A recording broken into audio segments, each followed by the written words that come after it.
RDC TV. O Rio Grande se conecta aqui.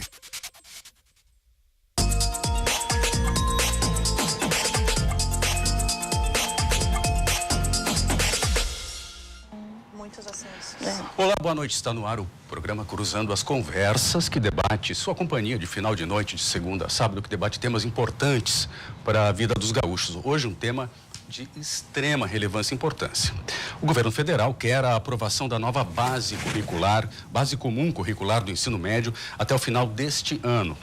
Esse desejo foi garantido pelo ministro da Educação, Roseli Soares da Silva, no último dia 18, durante uma visita ao Estado. O ministro ainda afirmou que o documento é uma versão em debate, já que, quando divulgado pela primeira vez, não apresentava detalhes do que seria trabalhado nos conteúdos relacionados às áreas de ciências humanas e ciências da natureza, dando maior ênfase e importância à matemática e linguagens. Amanhã, dia 2 de agosto, a nova base curricular comum do ensino médio será discutida em 28 mil escolas públicas e privadas em todo o Brasil.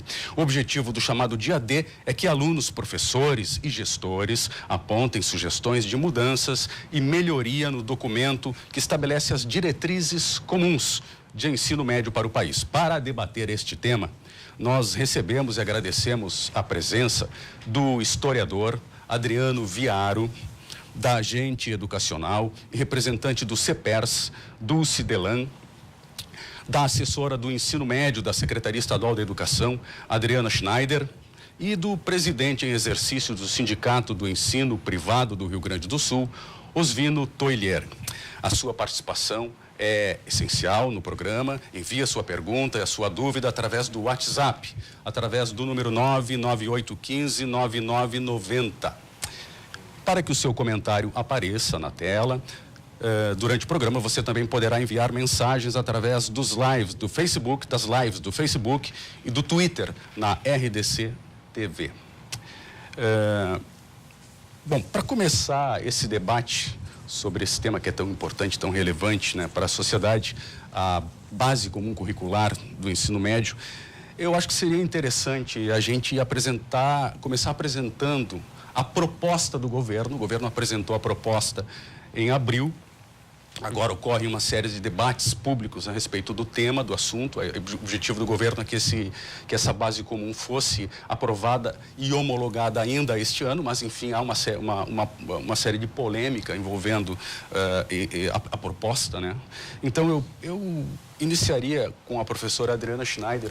Professora, se a senhora pudesse explanar para nós um pouquinho qual é o conteúdo apresentado pelo governo, qual é a proposta básica central do governo para a base comum curricular para o ensino médio, sendo que do ensino fundamental, do ensino infantil, fundamental já foi homologado já o ano passado. Exatamente. Bom, boa noite. O que nós temos hoje em proposta educacional a partir da Base Nacional Comum Curricular, apresentada no dia 3 de abril ao Conselho, é uma proposta de garantir alguns direitos de aprendizagem aos nossos alunos, aos nossos educandos que estão lá no ensino médio. Nós temos hoje um cenário nacional onde nós temos a base das etapas da educação infantil e do ensino fundamental, que já foram homologadas pelo Conselho Nacional de Educação, que já estamos em um processo avançado de construção curricular em perspectiva de território, ou seja, cada estado em regime de colaboração está nesse processo de construção do seu referencial curricular, do seu currículo, né, contextualizando esses direitos de aprendizagem e esses conhecimentos oportunizados ao aluno de acordo com a sua realidade. Esperamos agora, com a base do ensino médio, que o mesmo processo ele aconteça. Então, a base, né, transformada, trabalhada em 4 áreas de conhecimento, com foco mais na língua portuguesa e na matemática, ela está visando muito o que está sendo dito na lei do novo ensino médio, 13.415, que altera o cenário da LDB, né, no território nacional, e tenta trazer isso mais próximo ao jovem, né? Trazendo esse ensino médio numa perspectiva mais próxima a essa expectativa do jovem com a escola. Então, essa proposta de trabalhar por área de conhecimento, trabalhando também a parte da interdisciplinaridade, né, bem acentuada dentro da base, dentro da escola, e trazendo também oportunidades para o aluno, oportunidades não só de aprendizagem, mas oportunidades também de escolha. Isso é uma mudança que nós estamos atualmente no Brasil. Tá? Temos que contextualizar, temos que esperar qual vai ser esse resultado perante toda essa movimentação de conversa, de debate, para sabermos onde vamos encaminhar o nosso ensino médio. Acredito que o Cinep também está, né, nessa perspectiva, estamos numa perspectiva de regime de colaboração, trabalhando em conjunto.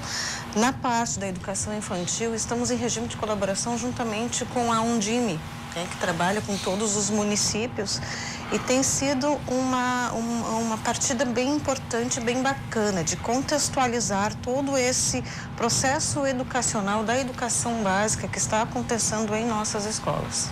Professora Dulce, o projeto do governo foi muito criticado por muitos especialistas e a posição do CEPERS em relação a essa proposta?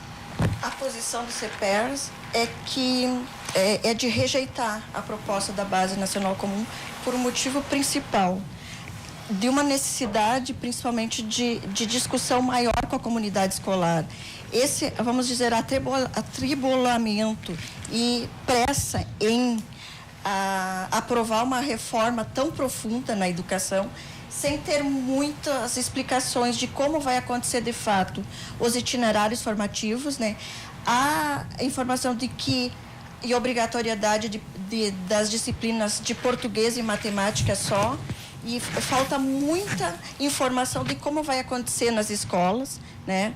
Está necessitando de muita discussão ainda na comunidade, ela recém está no início, tanto é que amanhã é o dia D e é o primeiro dia sobre a discussão da base do ensino médio, onde que vai ter uma mudança mais profunda e como ela vai acontecer.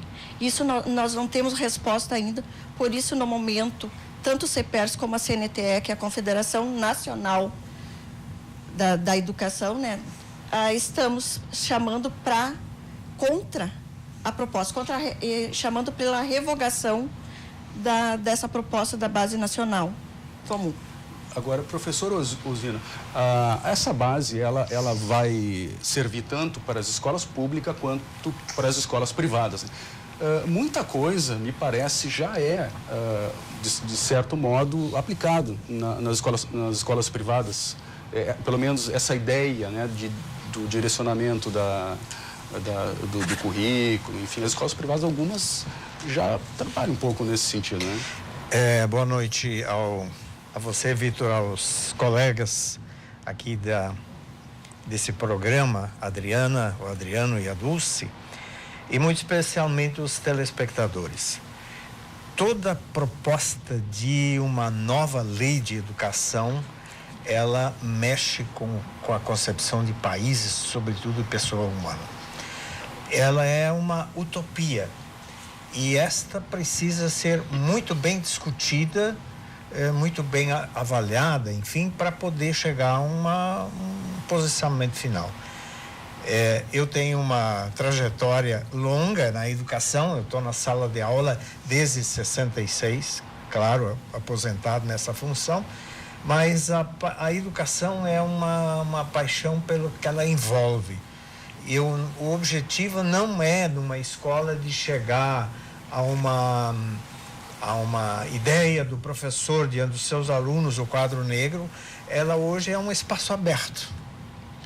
E eu tenho dito, eu sou dessa convicção de que nós temos hoje alunos planetários. Nós não formamos mais para uma escola, para um bairro, para uma cidade, para um município. Na verdade, a gente tem hoje um aluno planetário porque, pela interlocução da tecnologia, exige com que nós tenhamos uma capacidade de trazer para esse aluno toda essa realidade que o cerca e no qual ele pode interagir, mesmo que ele não saia da sua comunidade. Eu vou relatar, e respondendo com isso a sua pergunta, eu fiz recentemente palestras no interior para escolas públicas estaduais e trabalhando com os alunos, eu sinto assim que há uma inquietude muito grande em relação ao aprender. Quer dizer, o que cabe aprender? E uma escola estadual me chamou do interior diante de uma situação de problemas de alunos que não veem sentido em nada, até de suicídio. Olha, isso representa um desafio muito além daquela escola professores, mas para toda a comunidade, para a gente olhar. E recentemente, na última palestra, alunos me perguntaram: professor, para o que a gente vai se preparar? E, na verdade, a gente não tem resposta para isso. Como eu não tive resposta, assim, em que mundo eu iria viver em 59, quando eu fui para o meu primeiro ano ginasial. Mas com 15 anos de idade, vindo da roça, da lavoura. Então, essa dimensão, por exemplo, eu acho que escola, tanto faz se é pública ou privada, nós temos hoje um desafio muito grande, por um lado muito bonito e poético, de ajudar pessoas a fazer uma travessia. Eu acho que esse é um ponto. De ajudar a fazer uma travessia para um novo tempo e também a gente não tem todas as respostas.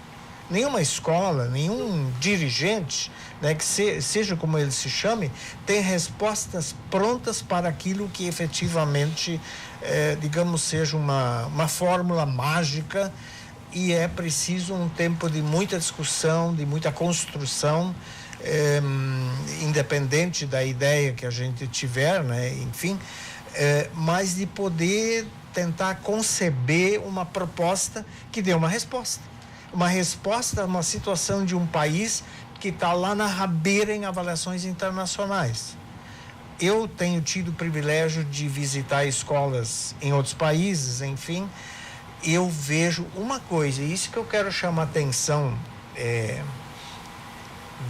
dos nossos telespectadores e sobretudo alunos ou professores que estiverem nos assistindo, nós temos sim que brifar isso e tentar ao mesmo tempo olhar para a responsabilidade do aluno na questão do estudo. Quer dizer, eu preciso me interessar para construir também a minha competência a partir do meu comprometimento. Não tem como esperar que o professor vai fazer. O professor não é um mágico. Ele lida com essa questão e muitas vezes com muitas dúvidas, enfim, mas o desafio é realmente produzir o encantamento. E aí me preocupa quando me dizem que os alunos não têm interesse em estudar. Quer dizer, o que estaria acontecendo? Eu vou encerrar por aí. Pois é, e eu remeto a sua pergunta ao professor Viaro, né, professor? O que o senhor imagina que está acontecendo com os alunos que eles estão desinteressados com o processo de aprendizagem? Se é que estão, né? Se é que estão. Bom, primeiramente, fazer uma recapitulação bem rápida, né? Eu acredito, assim, que nós temos um problema muito sério em relação à urgência, à emergência dessa proposta. E essa proposta, ela é filha de uma outra situação muito emergente e muito preocupante. Ela é filha de uma medida provisória. Nós estamos num país com 200 milhões de habitantes, onde um governo propõe mexer na educação, algo de extrema importância, a partir de uma medida provisória. Filha de uma medida provisória é a base que já não foi aprovada junto com a outra base, que estava tramitando no Congresso uma proposta de um novo ensino médio. E aí, respondendo à questão por que o aluno está dessa forma, bom, o senhor falou algo extremamente importante.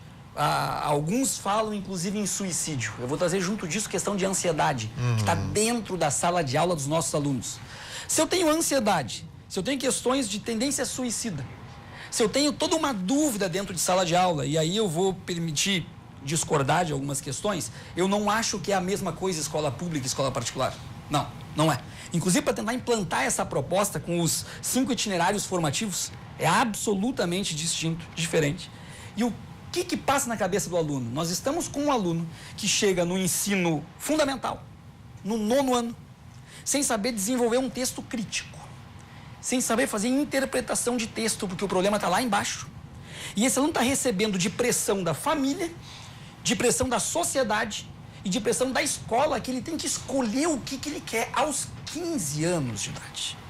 Aos 15 anos ele é obrigado a saber. Ele chega no primeiro ano do ensino médio, no segundo e no terceiro, e ele pensa assim, ele chega bem, Sor, por favor, Sor, eu não sei o que eu quero fazer. Eu falei, tá, mas se tu não sabe o que quer fazer, então não faz nada no momento, vai amadurecendo. Não, mas meu pai quer que eu faça alguma coisa. Minha mãe quer que eu faça alguma coisa. O professor quer, a direção quer. E aí eu tenho uma proposta de ensino médio, onde eu tô querendo dizer para mim que um aluno com 15 anos vai receber a opção de 5 itinerários formativos e que ele vai saber escolher um. Não, ele não vai saber. Ele vai saber o que ele não quer estudar, porque matemática é difícil para ele, português é difícil. Só que daí vem a questão da escola pública, né? Vai ter 5 itinerários formativos. Eu vou afirmar aqui para todos os telespectadores, não vai ter 5 itinerários formativos em escola pública. Não terá. Eu vou pegar o depoimento do Michel Temer, quando ele lançou todo esse Frankenstein dele. Ele contou em 5 minutos na declaração dele a história dele, pessoal, de vida. Ele disse, eu lá no interior de São Paulo tinha 2 opções, clássico e científico. Eu lá no interior de São Paulo, eu tinha aptidão para o clássico, mas a cidade que eu estudava só tinha o científico. Eu entrei no científico e fiquei em segunda época em química e física. Aí a minha família me mandou para São Paulo para que eu pudesse fazer então lá o clássico. A família do Michel Temer tinha condições de mandar ele para fazer o clássico. Nós temos no Brasil, e para finalizar, para não me alongar muito, temos no Brasil 3.000 municípios, 3.000, que só possuem uma escola com ensino médio em cada uma delas.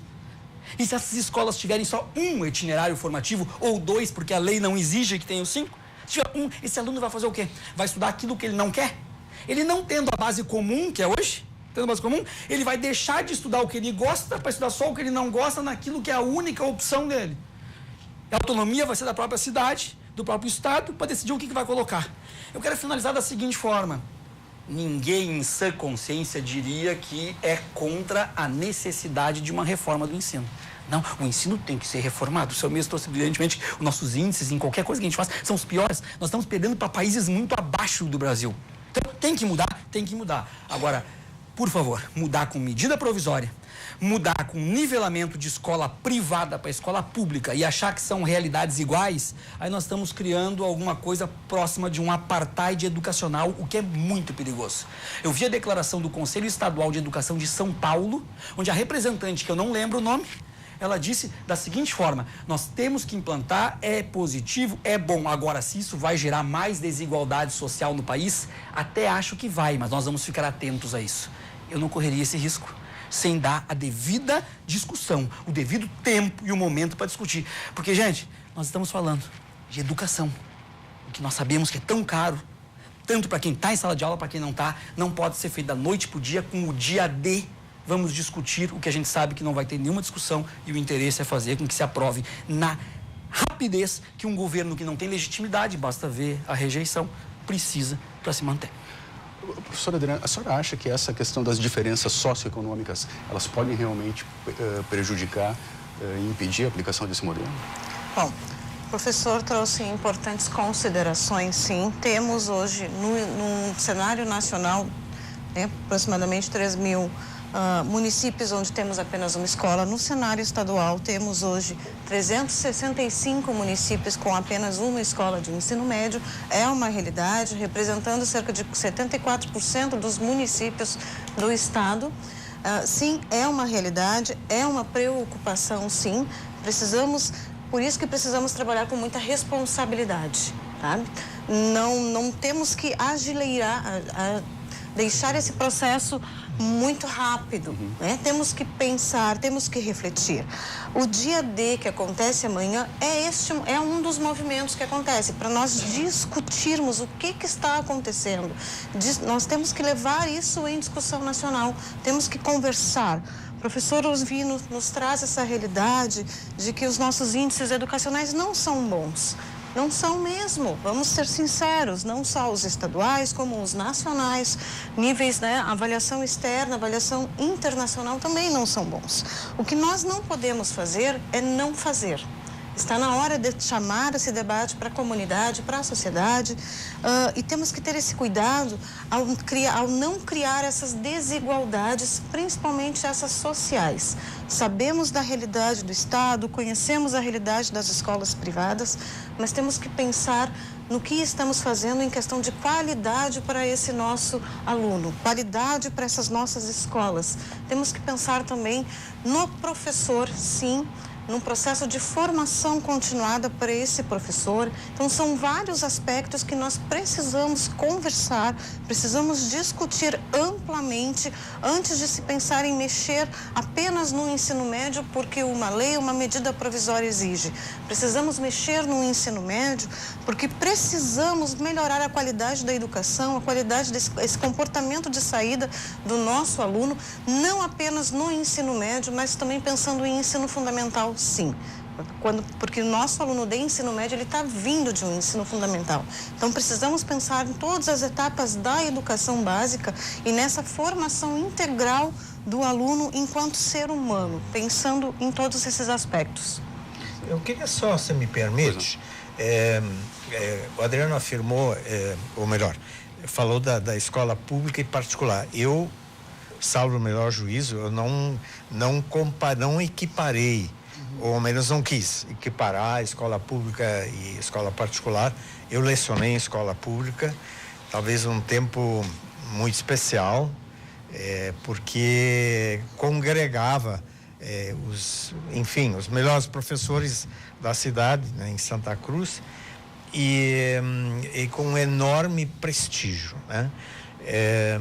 São realidades distintas, sim, né?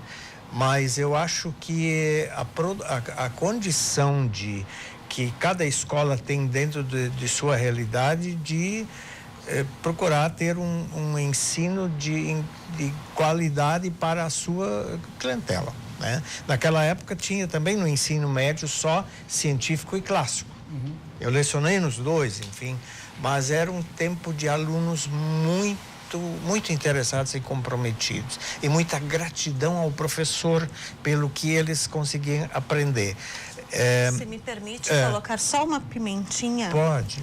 Naquele tempo, nós não tínhamos todos os alunos na escola, todas as crianças, né, com a idade, não é? Nós tínhamos essa diferença. Realidade, não é? Né? Mas tudo bem. Então, eu tenho, assim, um apreço, para mim, se eu vou para uma escola particular, que é da minha rede, enfim, ou para uma escola pública, para mim é o mesmo ambiente. E, embora com diferenças e carências, né? Eu venho da África do Sul. Nossa filha mora lá. Eu tive a oportunidade de visitar 2 escolas públicas e uma onde estuda a nossa neta, uma escola internacional. As escolas públicas que eu visitei as 2, muito carentes, com muita pobreza e até, eu diria, alguns aspectos miséria. Mas eu percebi, assim, uma turma de muita motivação para o estudo. Quer dizer, esse é um elemento, eu acho que, eu não sei se nós perdemos, mas parece isso às vezes também está presente até numa escola privada. O fato de parece que o estudo de per si, ele não é uma motivação. E isso é muito sério. É muito sério. Quer dizer, o meu professor é alguém que vai me ajudar a compreender o mundo de hoje, a processar a realidade e, ao mesmo tempo, aprender os grandes conteúdos que eu preciso. E aí, embora a colega falou antes sobre a questão do português e a matemática, são 2 grandes áreas consagradas pela BNCC. Eu também tenho preocupação, como é que vai se definir o restante? Quer dizer, eu preciso ter elementos para compreender esse mundo atual com a sua complexidade.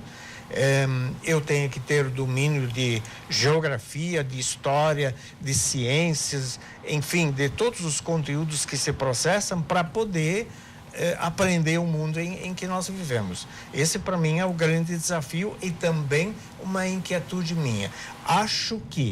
Eu quero crer que o dia D possa ter uma contribuição muito significativa E eu quero saber das escolas particulares, a partir de amanhã, o que efetivamente está sendo feito. E eu quero ter uma síntese da contribuição que eles vão produzir. Porque se nós não aproveitarmos esse espaço que nós temos para contribuir, nós estaremos também dando um testemunho de descompromisso. Pois é, professora Dulce, exatamente nesse sentido, os professores gaúchos, né, os professores da rede pública, até que ponto eles estão preparados para trabalhar nesse novo modelo? Qual é a contribuição que eles pretendem levar para o debate desse novo modelo? Bom, eu posso afirmar com toda certeza que os professores não estão preparados para esse novo modelo. Há muitas dúvidas. Como é que vai ser esse currículo flexível? Como é que nós vamos trabalhar isso na escola? Como é que vai funcionar com as deficiências que nós da escola pública temos na infraestrutura da escola, né? Como é que vai ser pautado esse currículo? Por isso que nós frisamos a necessidade de discussão ampla com a comunidade, de preparo, de formação para a categoria, não só para os professores, mas para todos os setores da escola. Que a escola não se faz só do professor, se faz da supervisão, da coordenação, de secretaria, toda a infraestrutura e a estrutura da escola. Ela não está preparada para essa mudança tão rápida. Por isso que a gente frisa e chama que tem que ter discussão. Amanhã, o dia D, na realidade, é uma discussão inicial nas escolas sobre a base nacional do ensino médio, né? A gente está preparada, a grande maioria das escolas, pelo menos, apesar do tempo curto de preparo, porque, na realidade, as escolas estaduais receberam ontem informação, né? Para ontem ou na segunda, algumas um pouco mais cedo, para se organizar para esse estudo. Porque nós precisamos toda uma estrutura, nós temos os alunos na escola, de como tu organiza os horários para ter uma participação mais efetiva de discussão. É um período muito curto, porque o governo afirma que quer até o final do ano estar com toda essa base aprovada. Por isso, frisamos mais uma vez a preocupação de como implantar. São mudanças muito grandes. Como o professor Adriano frisou, como é que vai ser esses itinerários? Se nós temos mais de 3.000 escolas no país que só tem uma escola de ensino médio. Não tem uma obrigação, pelo menos é o que nós temos, de oferecer mais de um itinerário. Como é que o aluno vai optar, já que se diz na propaganda do governo que o estudante vai poder escolher? Além de como é que tu vai escolher e decidir como tu quer, o que tu quer seguir na vida, com 15 anos ou menos, ele não vai ter essa opção real de escolher realmente os itinerários, todos eles. Então, a nossa preocupação, a gente frisa mais uma vez com o CEPER Sindicato, é como nossos alunos vão ter acesso a toda essa informação para não aumentar mais a diferença social que nós temos hoje. Ok. Bom, o Cruzando as Conversas vai fazer um breve intervalo. Nós já voltamos, não saia daí. Mande a sua opinião.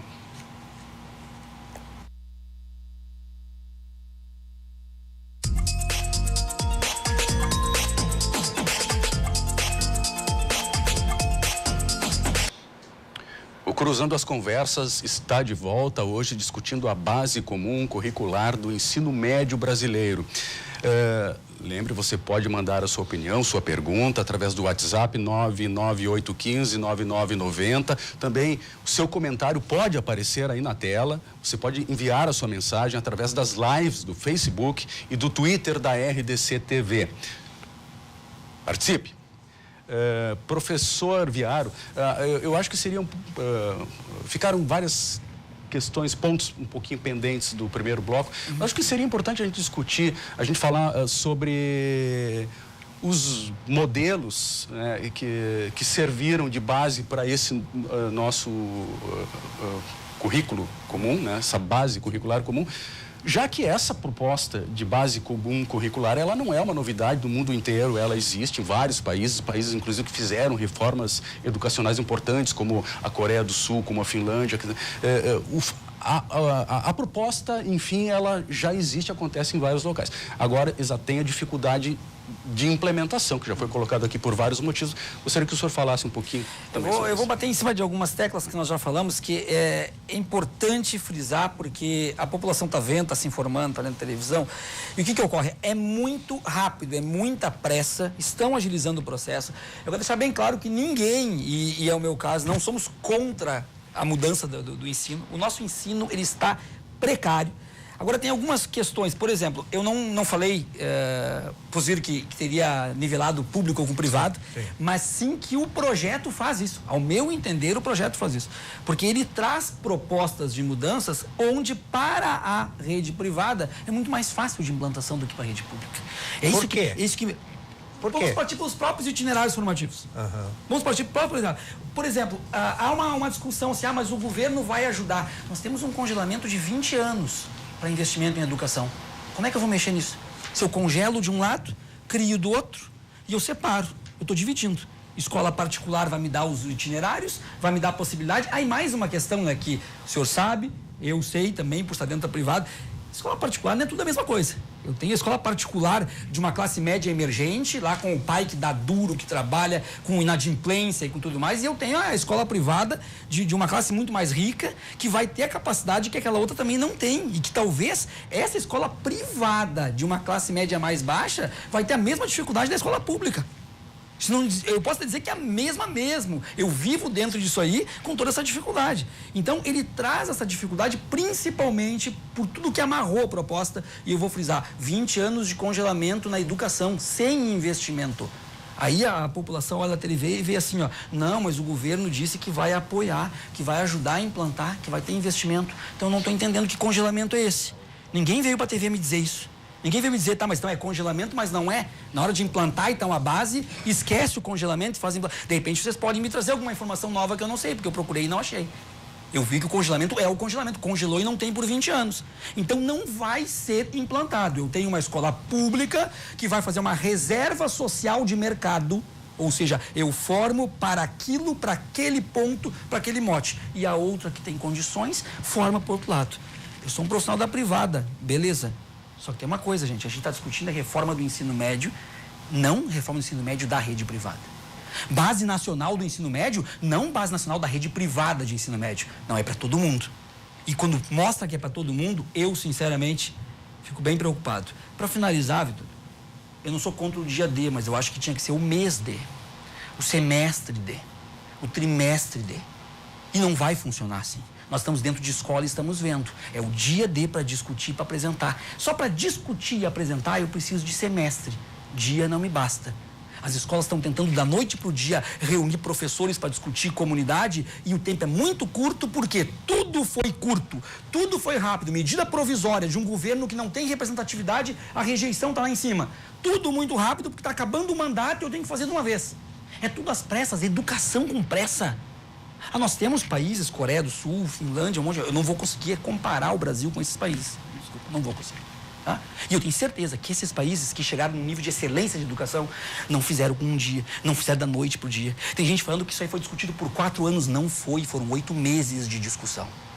Se entrar nos blogs e sites, vão ver gente falando em mídia que são 4 anos de discussão. Não tem. E nesses 4 anos nós tivemos crise, nós tivemos impeachment, nós tivemos outra crise e agora chega. Tudo isso parou pautas no Congresso. Tudo estacionou pautas no Congresso, com todo mundo vendo. Era só ver TV Senado, TV Câmara, TV Assembleia, paralisando pauta. Reafirmo, nós temos que reformar a educação do país. Não é desse jeito. E talvez essa seja a solução, mas que nos deem tempo para discutir essa solução. Porque a escola pública não vai conseguir oferecer os 5 itinerários formativos. Ela não tem estrutura para isso. As escolas públicas, a gente não tem quadra de esportes. E aí eu vejo gente que defende essa reforma na televisão, falando que não, mas a solução é até aumentar a carga escola de tempo integral. Tempo integral com 20 anos de congelamento em escola pública sucateada? Eu não sei qual é a solução. Essa não é. Professora Adriana, acho que a senhora pode responder um pouco dessa afirmativa aí do professor Viaro, né, a respeito da capacidade que o Estado tem, que a rede pública tem, né, de oferecer esses itinerários, né, enfim. Como eu disse anteriormente, nós sabemos das dificuldades, tá? Mas nós precisamos entrar nessa discussão e precisamos tentar chegar num intermédio entre todas essas discussões para tentar oportunizar. Sabemos sim das dificuldades, sabemos da falta de recursos, não apenas dos recursos federais, como dos próprios recursos estaduais que estão à disposição. Passamos por congelamento, inclusive de salários. Sabemos também das dificuldades da formação continuada desses professores, e não só da continuada, mas também da formação inicial desses professores.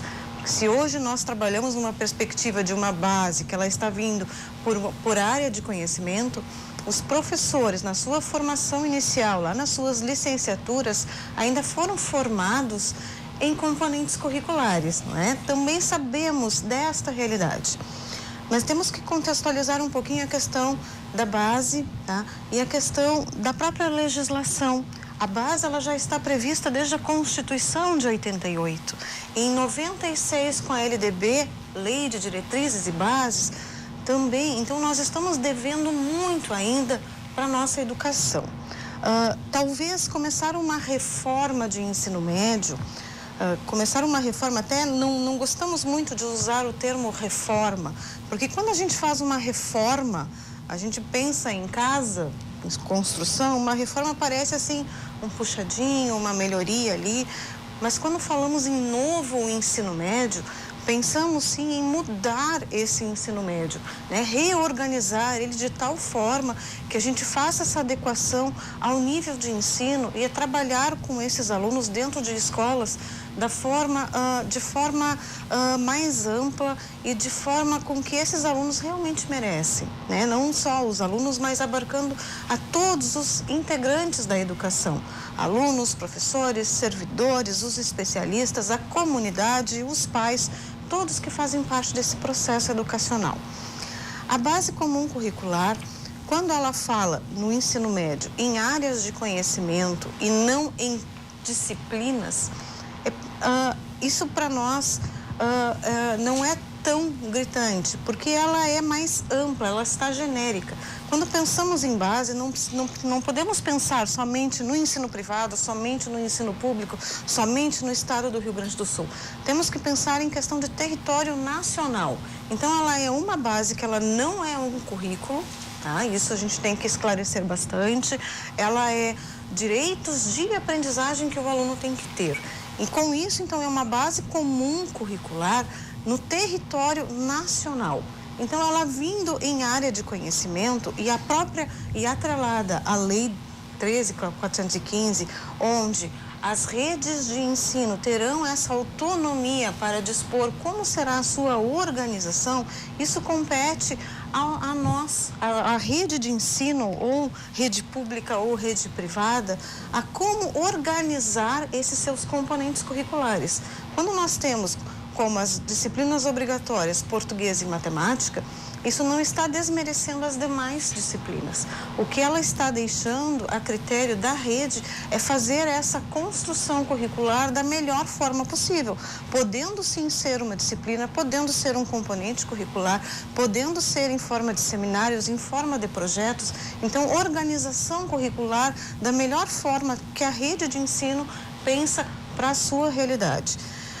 Claro que pensando numa rede estadual, com as condições que eu tenho que trabalhar, eu tenho que ser bem realista e trabalhar com o que eu tenho. Temos dificuldades, mas temos boa vontade também e precisamos pensar nessa contextualização, tá? Então, hoje, nós temos a própria legislação, ela solicita que o ensino médio tenha no mínimo 3.000 horas de carga horária na sua totalidade. Isso dentro do Rio Grande do Sul nós já temos na rede estadual, né? Nós temos, a nossa proposta já foi ampliada desde 2012 e a própria base nacional, ela vem com 1.800 horas de base. A ampliação progressiva para 1.400 horas anuais, ela não é obrigatória com o tempo integral. Acredito que o tempo integral para o aluno não significa ser mais do mesmo, né? Não ter mais tempo na escola para fazer a mesma coisa, mas com propostas diferentes. Então, esse trabalho ainda precisa ser pensado, planejado. A Secretaria ainda está em estudo, sim, estamos participando de discussões nacionais, estamos envolvidos com os outros estados do Brasil também, conversando, discutindo, vendo as boas práticas que estão acontecendo na unidade federativa. Aliás, é bom salientar aqui para o nosso telespectador que após homologado o projeto da Base Comum Curricular, ele tem 2 anos para entrar em vigor. Exatamente. 2 anos. E para que as escolas tenham tempo de se adaptar, eu pergunto para o professor Osvino, as escolas particulares hoje, elas teriam condições de se adaptar a esse novo modelo? E batendo na tecla que o professor Viaro bateu, a questão dos itinerários. O itinerário significa que o aluno ele pode escolher lá dentro no meio do ensino médio qual o caminho que ele vai seguir. É basicamente isso, né? As escolas privadas, elas têm condições hoje de cumprir essa... Eu acho que é um processo. Eu passei por 3 reformas do ensino.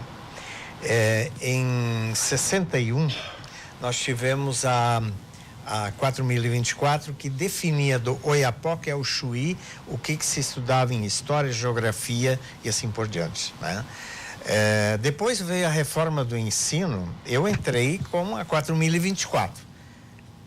Meu período escolar foi todo ele cumprido aí dentro.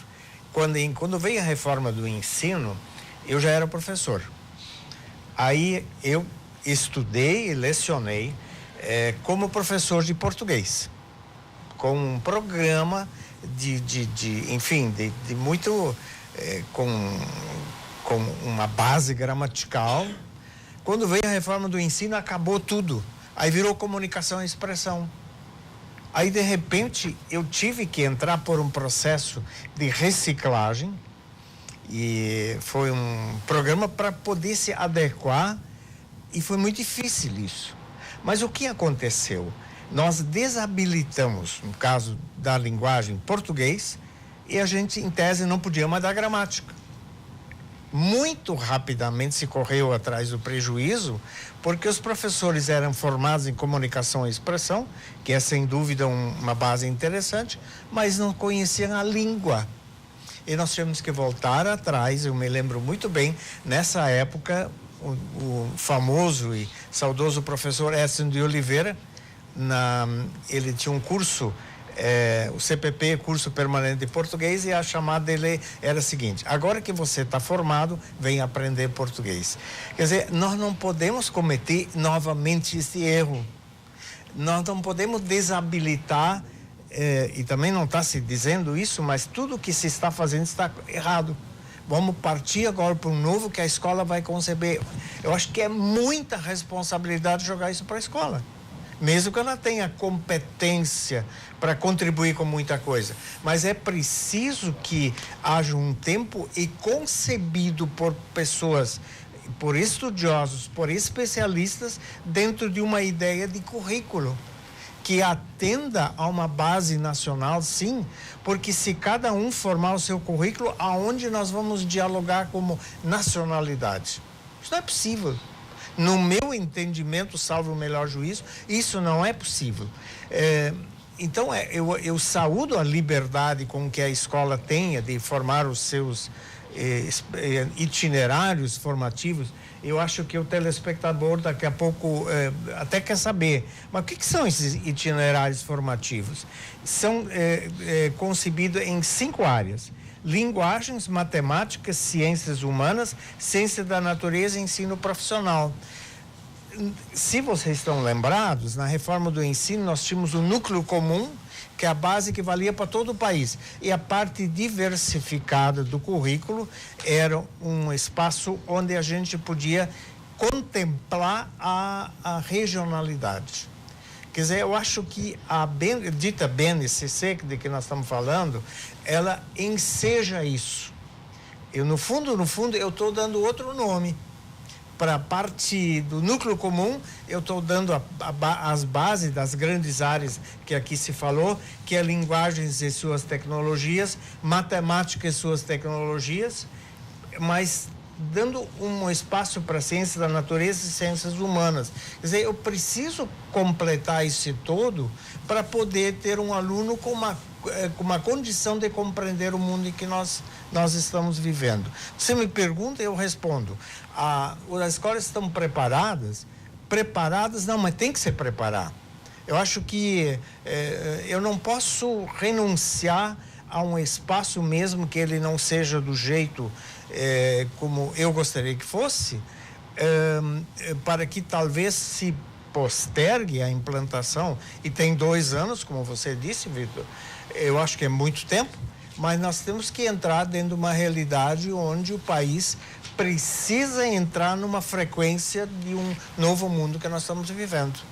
Esse é o meu pensamento. Perfeito. Eu só quero lembrar ao nosso telespectador, você pode participar do programa, mandando a sua pergunta através do WhatsApp 99815-9990 e também mandar a sua sugestão, a sua mensagem pode aparecer aí na tela através das lives no Facebook e do Twitter da RDC TV. Professora Dulce, o professor Osvino falou na questão da formação dos professores. Gostaria que a senhora falasse um pouco sobre isso, né? Sobre qual é a condição do professor gaúcho hoje de qualificar a sua formação. Hoje, o professor gaúcho está com muita dificuldade da formação. Ele até procura, mas nós estamos há 32 meses com salário parcelado, né? E a formação também implica de investimento, né? Não só é um investimento de tempo, mas investimento financeiro. Então, a dificuldade do professor gaúcho, eu friso mais uma vez a preocupação nossa, é essa. Sem salário, né? Tu não tem como investir na sua formação. Então, a gente quer saber também como vai acontecer essa formação e essa preparação do professor nas escolas. Além dessa preparação, da necessidade e da falta de infraestrutura na escola, outra preocupação que nós temos também é que tem toda uma discussão de uma possibilidade de que haja a oferta, que pode acontecer a oferta de 40% do ensino médio à distância. Como vai acontecer isso na escola? Vamos frisar, na escola pública. Se a grande maioria das nossas escolas, o laboratório de informática, quando ele existe, está totalmente defasado. Nós não temos rede de internet com Wi-Fi nas salas de aula. Como é que vai acontecer essa aula à distância? Como é que, né? Tanto para o aluno ter acesso, como o próprio professor para programar a sua aula. Como é que ele vai programar uma aula para o seu aluno à distância se ele não tem acesso à internet? Se ele não tem acesso às novas tecnologias na totalidade, no seu preparo e na sua formação? Há uma necessidade de formação contínua e também uma necessidade das universidades se preparar para isso. E nós estamos falando em uma mudança total de currículo, mas como o professor Osvino falou, nós fomos formados na faculdade com uma educação tradicional. Nós não estamos preparados para trabalhar nessa nova forma. Então, parece que 2 anos pode parecer muito tempo, mas a gente que está na escola no dia a dia sabe que não é muito tempo, porque tem todo um preparo, tem todo um estudo, toda uma adequação dos currículos, da comunidade escolar se adequar também e perceber a necessidade, principalmente quando se diz que é o aluno que vai optar por um dos itinerários. Para isso ele precisa ter informação, uma informação mínima de escolha. E a nossa preocupação principal é essa, da qualidade da educação. E a gente sabe de todas as dificuldades em não piorar a qualidade da educação, mas a gente procura uma melhora da educação, sim, para a população em geral, principalmente os alunos da escola pública, que são a grande maioria oriundo da classe trabalhadora e que tem acesso à educação pública. E como é que ela vai fazer para ter acesso a universidade, as faculdades? Tudo isso é uma incógnita para nós. Por isso que a gente diz que nós estamos contra essa aprovação da BNCC da forma que está, nessa rapidez que está se dizendo, da necessidade, que precisa de muita discussão ainda com a comunidade escolar num todo, juntamente com a sociedade. O professor Osvino queria fazer algum comentário? Eu acho que está certo isso. uma reforma, digamos, uma nova proposta educacional gestada, ela precisa ser refletida por todo o país, com seus diversos mecanismos, conselhos, enfim, para a gente poder oferecer e não embarcar numa proposta que não seja refletida e que tenha uma efetiva resposta para as inquietações do nosso tempo. Eu conheci o modelo da Irlanda e uma coisa me chamou a atenção que eu não vi em país nenhum. Eles são 13 anos, nós temos 12, né? A reforma do ensino nos tirou um ano.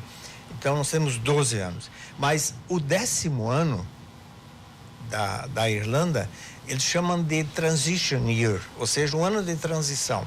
O aluno pode ir para o exterior, ele pode fazer uma experiência de intercâmbio, ele não tem um ano de uma avaliação. E aí o 11º, o 12º e o 13º ano são anos de muita dedicação ao estudo e preparação para o exame nacional. Quer dizer, é uma proposta que me encantou por um espaço que o aluno tem para poder experienciar seus sonhos, enfim, e poder, a partir daí, se preparar. E aí eu acho que nós temos uma questão que eu já falei, que é o compromisso de efetivo participação e compromisso do aluno com a sua qualidade e competência. Professor Viaro, a professora Dulce tocou num ponto aqui que me parece que lança um paradoxo nessa discussão, que é aquela brincadeira do que vem antes, o ovo ou a galinha. A gente vive uma realidade socioeconômica, o país vive uma realidade socioeconômica que é difícil a gente vem há anos tentando solucionar o problema da desigualdade social, distribuição de renda, que a gente não tem conseguido superar esse dilema. Agora, isso não significa que dentro dessa realidade não se possa mudar o modelo do ensino... Qualidade.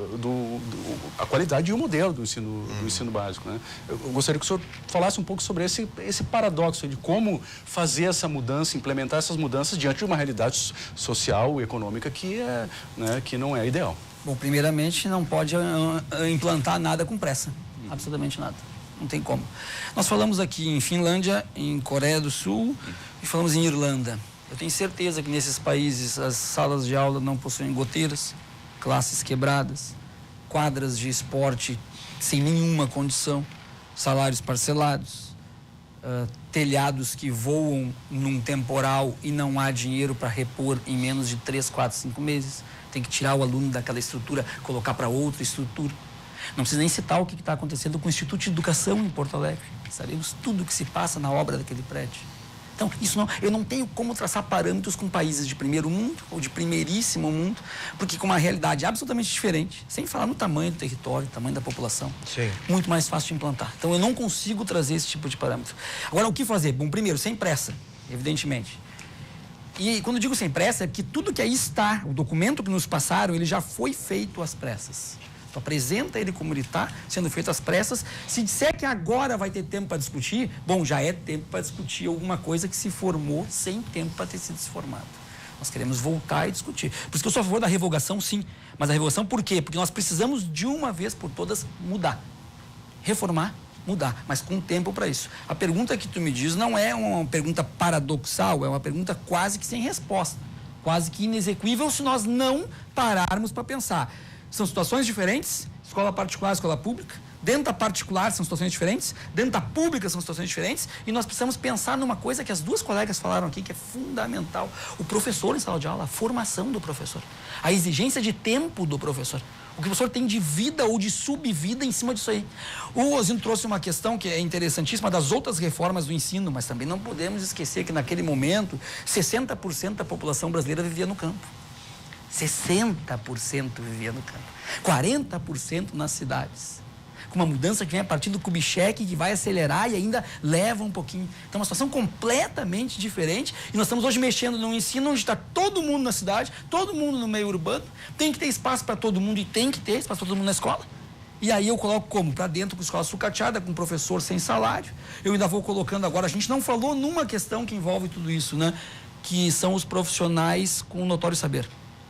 Né? Não falamos disso ainda. Um risco que estamos sofrendo em abrir um precedente do notório saber. E por fim, uma questão que me preocupa, a flexibilização para o ensino à distância, que eu até gostaria de ouvir os colegas, porque eu não me aprofundei nisso, eu apenas me assustei. Porque ensino à distância está me dizendo que o que importa, sem ter me aprofundado, que o que importa é nota e desempenho.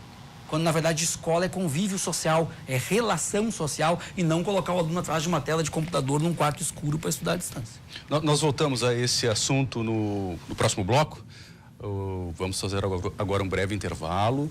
Já voltamos.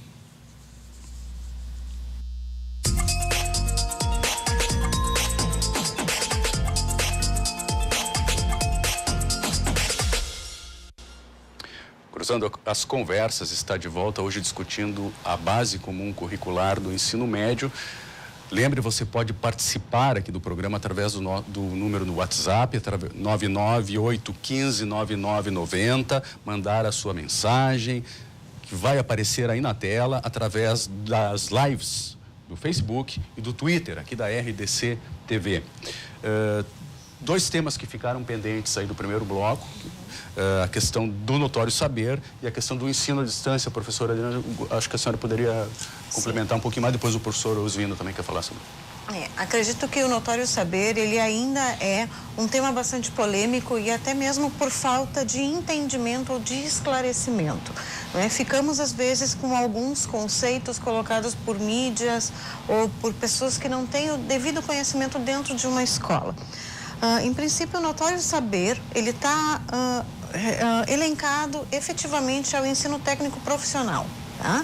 Então, especificidades do ensino profissionalizante, ou um curso de marcenaria, onde eu tenho no município um profissional extremamente qualificado, que tenha uma habilidade e que nós realmente não tenhamos professores dessa especificidade, esse profissional, então, com uma complementação pedagógica e tem o seu notório saber reconhecido naquela temática, ele vai vir e ele vai trabalhar especificamente. Então, o notório saber, ele não está alinhado às áreas de conhecimento, ele não está alinhado com o professor de português, ao professor de geografia. Os professores, reconhecidamente, com as suas licenciaturas, com as suas pedagogias, eles continuam tendo o seu conhecimento resguardado. Tá? Então, precisamos esclarecer esses fatos. E esclarecer um pouquinho também sobre o EAD. Nós também nos preocupamos com o EAD, a questão do aluno, a questão da maturidade desse aluno, a questão das tecnologias, mas temos que pensar que o ensino médio e a proposta que ela foi colocada, ela está sendo desenvolvida no âmbito nacional. Falamos bastante aqui da Finlândia, de outros países que executaram já algumas reformas e que têm esse seu ensino médio de forma qualificada. No Brasil, especificamente, como um território extenso, não é? Nós temos muitas realidades. Se aqui no Rio Grande do Sul nós discutimos a questão do transporte escolar, de não ter, o aluno não ter acesso a ônibus escolar pela dificuldade ou em função de não termos talvez um acordo com determinadas prefeituras, lá no norte a preocupação é com o barco escolar. Então, são realidades distintas que nós temos no Brasil. E também, quando pensamos em ensino médio, não pensamos apenas em ensino médio regular. Nós temos que contemplar aquele aluno do noturno, nós temos que contemplar o aluno da EJA, nós temos que contemplar aquele aluno que está voltando. Então, as especificidades é que deverão ser trabalhadas e colocadas. O ensino à distância, hoje, ele não é uma regra, ele é uma possibilidade. Tá? Então, a lei ela nos deixa bem clara, né? São possibilidades e isso quem vai definir é a rede de ensino. Então, a rede de ensino, a partir do momento dos debates, dos estudos que estão sendo realizados, nós vamos ver o que é melhor para a nossa educação, pensando nessa qualidade da educação. Professor Osvino, o senhor tinha um comentário a fazer a respeito disso. Eu queria pedir licença, a minha assessora pedagógica aqui, a Naime, ela está interagindo comigo aqui. Então, a tecnologia é a serviço da qualidade do debate. está chamando a atenção o que a Adriana aqui falou sobre a questão do professor, da pessoa, né, que vai atuar, mesmo que ele não tenha uma formação pedagógica, né? O notório saber. E eu quero trazer o exemplo da Alemanha, em que o padeiro, por exemplo, que é uma pessoa que estudou para isso, mas só um curso técnico para poder ser padeiro. Mas ele pode, mediante uma capacitação pedagógica, ser chamado, a exemplo do que eu acho que se inspiraram nisso, no notório saber, para preparar, ele vai se tornar um mestre. E o aluno vai estudar com ele, acompanhando a atividade profissional dele. Eu acho isso uma coisa muito interessante e talvez nós consigamos transcodificar para a realidade brasileira sem desprestigiar o professor. Exato. Né? Que nas disciplinas, enfim, tem que ser ele que efetivamente vai fazer. E você falou antes sobre uma questão, não vamos mais ter disciplinas. Como que não? Quer dizer, eu posso ter uma nova proposta de ensino em que eu não chame a minha aula, que eu vou dar, de aula de língua portuguesa, mas eu vou dar língua portuguesa. Exatamente. Essa é a nossa deficiência. São novas formas de organização. Nós falamos antes, né, que nós temos hoje alunos que não sabem, preparar um texto, mas isso é responsabilidade nossa. Quer dizer, o que aconteceu? A gente não pode só falar da crítica ou da deficiência, mas nós temos que assumir junto que esse aluno efetivamente chegou lá pelas nossas mãos. O senhor está respondendo a pergunta da Denise Vasques, que fez uma pergunta encaminhada para o senhor, né, de quem é a responsabilidade frente à motivação perdida dos alunos e alunas em estudar. Basicamente, o senhor respondeu a pergunta. E quais os fatores principais que influenciam esse cenário? Eu acho que nós temos um cenário, Denise, obrigado por essa intervenção, um cenário muito diferente de épocas atrás, por conta de diversos fatores. O aluno está, sim, desmotivado. Parece que o que a escola faz não atrai, não vou dizer mais, mas o suficiente. Eu tenho que levar isso muito a sério, porque eu sou a pessoa a quem foi confiada uma sala de aula. E a partir desse momento, eu não posso me desobrigar disso. E não vai ser uma pessoa de fora que vai trazer uma motivação. A motivação tem que sentir pelo encanto, pela paixão da educação. Esse é o... Perfeito. Nós temos uma outra pergunta aqui do Daniel Machado. Eu vou encaminhar ao professor Viaro, acho que a professora Dulce também pode depois responder. Se os alunos partem de pontos diferentes, como uma base pensa em unificar o processo formativo, como se as realidades contextuais não importassem? É a pergunta do Daniel Machado. Acho que é a questão que a gente está falando da diferença do privado para o público, da realidade social de cada um.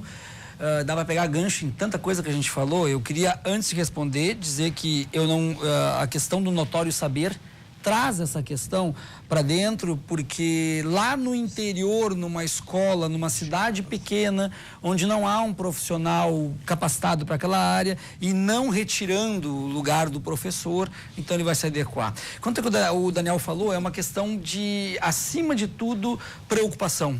Porque aquele aluno que chega na escola sem café da manhã, e aí nós vamos dizer que é o Estado que deveria dar, mas não dá.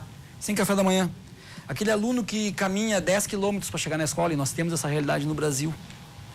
Essa é a realidade diferente de um aluno que chega lá com um preparo, às vezes, já desde o ensino fundamental, e entra na escola, e aí eu não vou discordar dos colegas, mas eu vou trazer uma outra perspectiva. Nós temos muitos alunos que estão em sala de aula que sabem o que querem ali, que estão ali, que querem estudar, assim. Sim, claro. Tem muito aluno que está ali, tanto na escola particular quanto na pública, que ele sabe, no mínimo, que a escola vai trazer para ele uma possibilidade melhor de vida, no mínimo. Ele olha para mim e diz, eu quero pelo menos esse diploma, porque com esse diploma eu vou poder melhorar o meu salário no meu emprego.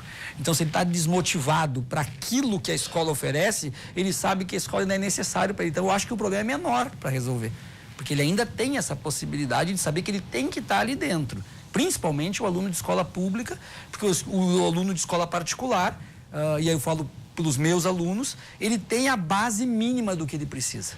Aí talvez a desmotivação dele seja da falta de entendimento do professor desse mundo que mudou completamente. Dessa tecnologia, eu, por exemplo, vou fazer uma digressão bem rápida. Eu, por exemplo, autorizo o uso de celular em sala de aula com meus alunos. Eu autorizo. Agora, eu sei o que eles estão fazendo com o celular. Estão trabalhando, mas eu autorizo. O professor que não sabe lidar com esse novo mundo, com as novas perspectivas, cai na questão do Daniel. E aí, com bases e com realidades sociais diferentes, como é que eu faço? Por isso, eu respondo, Daniel, que eu sou pela revogação, porque eu não concordo com o que está colocando da forma que está sendo colocado, sem tempo para discutir, e vou voltar à minha primeira participação lá no primeiro bloco. Eu não acredito nos 5 itinerários formativos. Com a diferença de escola particular para a escola pública, eu não acredito que dê certo. Vai cair a realidade da pública, tendo só uma opção, que não é a opção que aquele aluno queria. Respondi para o Daniel, ele está certo na pergunta, porque ela não tem resposta. Professora Dulce. Bom, concordo plenamente com o professor. Essa realidade tão diversificada dos alunos e das escolas, não só a pública, mas das privadas também, nos dá que é praticamente impossível ter um conhecimento igual para áreas e setores tão diferentes, né? E principalmente essa questão de como nós vamos trabalhar isso. Como vai ser dado essa informação? Como vai ser dado a oportunidade do aluno escolher ou de nivelar seus conhecimentos? Isso tudo nos preocupa. Por isso que a gente está pedindo a revogação dessa forma, da forma que está sendo feita essa implantação dessa base, com esse pouco tempo, com tudo que nós estamos enfrentando no país, com todas essas diferenças, como a professora Adriana bem frisou. O país tem um continente, é quase um continente, né? As dificuldades e as diferenças no país é enorme. Aqui nós temos alunos que ainda, no mês de maio, ainda estavam com dificuldade de chegar nas suas escolas, porque não tinham transporte escolar. Tem alunos que ficam 2 horas dentro de um ônibus ou de uma Kombi para chegar à sua escola. Tem alunos que precisam sair às 5 horas da manhã de casa para chegar na escola. Toda essa diferença, como é que ainda vai optar em ele escolher um itinerário que ser flexível e ele ter essa oportunidade de escolha? Porque tu imagine numa comunidade aonde precisa ficar 2 a 3 horas dentro de um ônibus escolar, se ele vai apresentar a possibilidade de ter mais do itinerário. Ou se na metade do ensino médio o aluno descobre que aquele itinerário que ele escolheu não é o que ele quer, ele vai ter a possibilidade de escolher um segundo itinerário? Como é que vai acontecer isso nas comunidades? Por tudo isso que a gente pede a revogação dessa reforma. Essa questão demandaria de um esforço muito grande de planejamento do Estado, né, professora Adriana, para que esses itinerários pudessem acontecer de uma forma minimamente organizada, né, e disponível, né, para os alunos. Eu faço essa pergunta para a senhora, até que ponto o Estado ele está compondo esse planejamento, e também a questão do número de professores necessários, né, para que implementar essa medida, se existe hoje o número de professores suficientes na rede pública do Estado para isso. Isso nós precisamos planejar bastante, tá? Hoje a rede estadual conta com 1.081 escolas que ofertam o ensino médio dentro do território estadual, num universo de 2.500 escolas enquanto rede estadual. Então é um número muito significativo. Temos cerca de 330 mil alunos matriculados em ensino médio. Então a nossa responsabilidade ela é muito grande, e o nosso planejamento, a nossa organização, ela também tem que ser à altura. Sim, temos que considerar a questão do transporte, a questão da dificuldade, mas mais do que considerar essas dificuldades ou esses desafios que temos também que pensar nessa vontade que esse aluno ele está lá enfrentando essas dificuldades porque ele quer estar na escola, ele tem o direito de estar nessa escola, e é nosso dever fazer isso. Questão de número de professores, quantitativo de professores, Sabemos também que temos um número significativo de professores dentro das escolas, dentro das salas de aula. Alguns componentes curriculares, algumas áreas de conhecimento, às vezes podemos ter alguma dificuldade. Saiu recentemente uma pesquisa falando que o aluno, hoje em dia, o jovem, ele não quer mais ser professor. Precisamos resgatar essa situação também, precisamos incentivar, precisamos transformar esse espaço de escola, trazer da forma mais significativa possível para fazer esse significado, trazer esse significado para o aluno. Vários são os nossos desafios educacionais hoje em dia. Nós tivemos antes um compromisso com o acesso à educação, colocamos o aluno na escola. Tivemos um compromisso depois com a permanência desse aluno na escola. Né? Estamos com o aluno ficando dentro da escola. E agora temos que nos preocupar muito com a questão do aprendizado desse aluno. E o aprendizado significativo. Não apenas o aluno progredir, passar de ano, tá?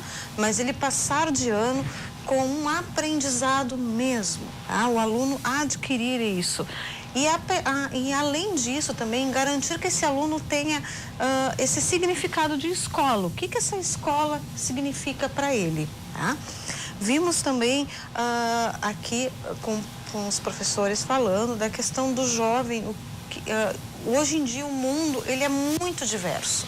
O aluno ele talvez não se interesse tanto pela escola porque o mundo mudou muito mais rápido do que a escola mudou, não é? Os atrativos externos à escola, eles são muito grandes. Nós temos hoje a própria internet, o próprio celular, não é? O próprio celular que está na escola, que faz parte quase do material escolar do aluno. Nós, hoje em dia, estamos com este aparelho como uma extensão das nossas mãos. E a escola, com o seu currículo, com as suas organizações, ainda não andou tanto assim. Né? Então, em respeito a isso, em respeito a esses alunos, nós precisamos cada vez mais discutir a educação. Tá? Talvez não sabemos se é certo, se é errado, mas precisamos trazer isso cada vez mais para a discussão, para esse cenário nacional, esse cenário estadual, principalmente, que está vinculado à nossa região aqui. Tanto na rede estadual, quanto na rede privada, quanto na rede municipal também. Essa questão da tecnologia, né, que até o professor Viaro comentou que ele permite o uso do celular na sala de aula, né, professor Oswino? A questão da tecnologia, a escola particular, ela tem um pouco mais de facilidade, né, de fornecer, de subsidiar ao aluno o acesso à tecnologia pelas condições, né? Eu vou lhe fazer uma pergunta. Na sua aula, o senhor permite escola? Quem pergunta aqui sou eu, professor. Então, eu vou me permitir, porque... Tô brincando. O computador... A cola não é permitida, né? A cola não é permitida. Você não permite, mas vou usar. A cola não é permitida. Tá, eu vou cometer uma infração. Antes de dar sequência a essa fala, eu queria dizer que eu estou, hoje em dia, fazendo pergunta em minhas palestras lá no interior, na roça. Quem tem celular? Hoje eu posso fazer. E quase todos os alunos que estão aí presentes têm celular, como também os pais. Quer dizer, isso aqui universalizou. Então, eu vou me aproveitar da sua bondade para usar uma cola. A Naime, de quem eu falei, a quem eu saúdo, que está aqui na audiência, ela me manda a seguinte contribuição. Biologia e as demais disciplinas vão existir sim no currículo, embora originalmente conste só lá português e matemática. A escola terá a liberdade de construir o seu projeto político-pedagógico dentro da sua realidade. É preciso empoderar o professor. Isso é um desafio, acho que muito sério.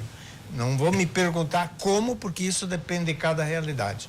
Os alunos hoje estão muito mais conectados. Acabei de falar isso. Não é só o ensino médio que deve mudar.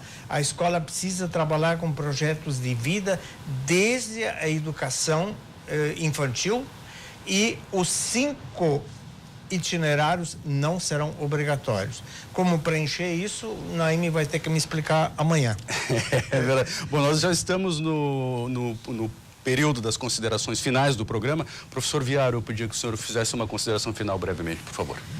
Bom, começar reforçando ser contra, a favor da revogação dessa reforma pelo pouco prazo, pela pouca discussão, por tudo que falta fazer.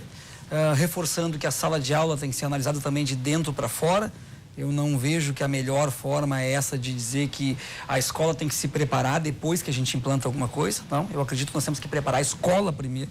Isso me parece lá atrás, quando nós criamos a lei de obrigatoriedade do ensino de história africana e afro-brasileira nas escolas e não preparamos nenhum professor para dar história africana e afro-brasileira. Falo porque é a minha área de pesquisa e minha área de formação. Eu acho que tem que primeiro preparar a escola, depois implantar e fazer isso logo, porém sem pressa.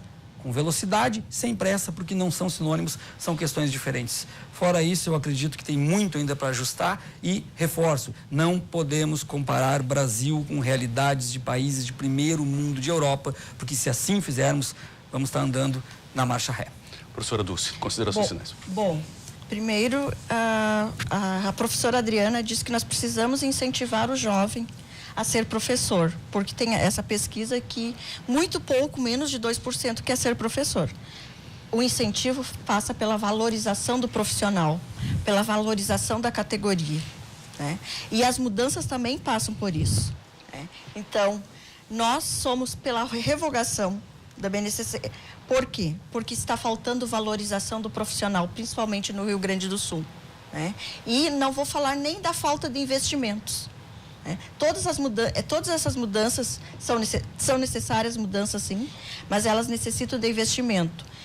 O governo precisa planejar e até o momento ele não nos disse como isso vai acontecer, nem o governo estadual e muito menos o governo federal, né? Ele disse que é para acontecer e que tem que ser implantada. Então nós somos pela revogação, principalmente por isso, falta de valorização e investimento, com congelamento, com parcelamento dos salários no estado do Rio Grande do Sul.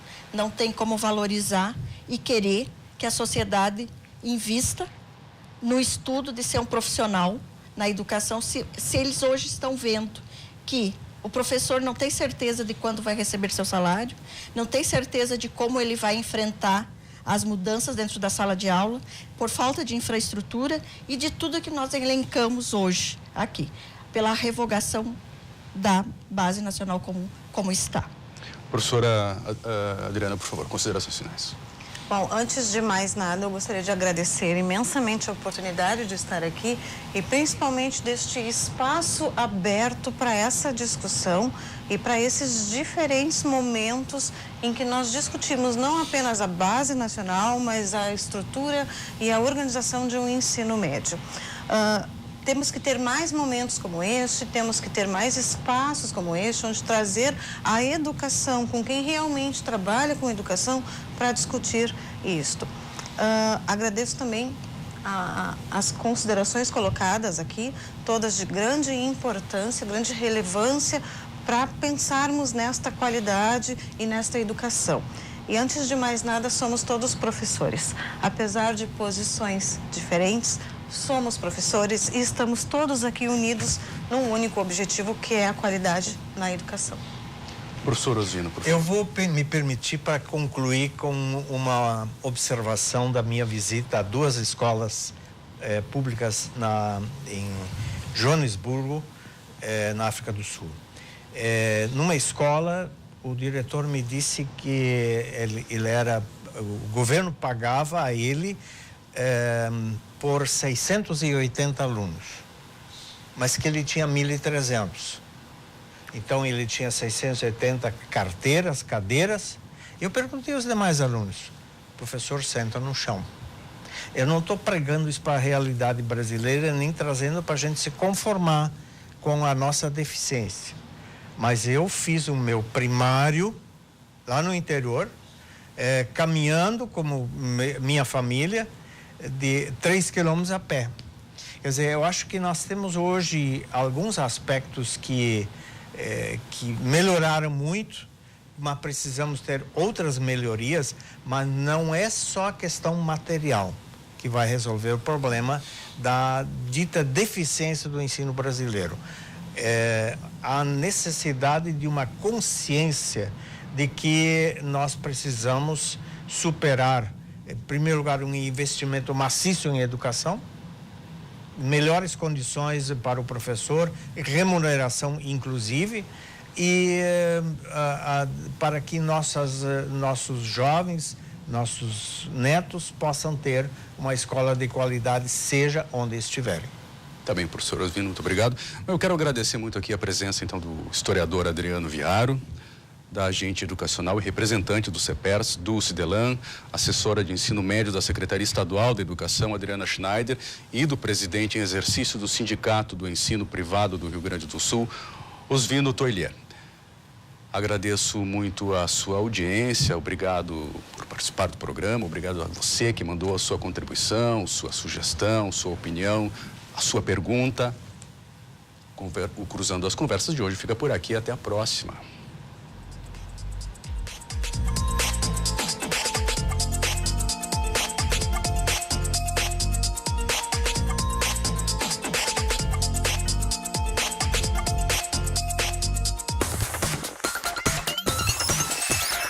RDC TV. O Rio Grande se conecta aqui.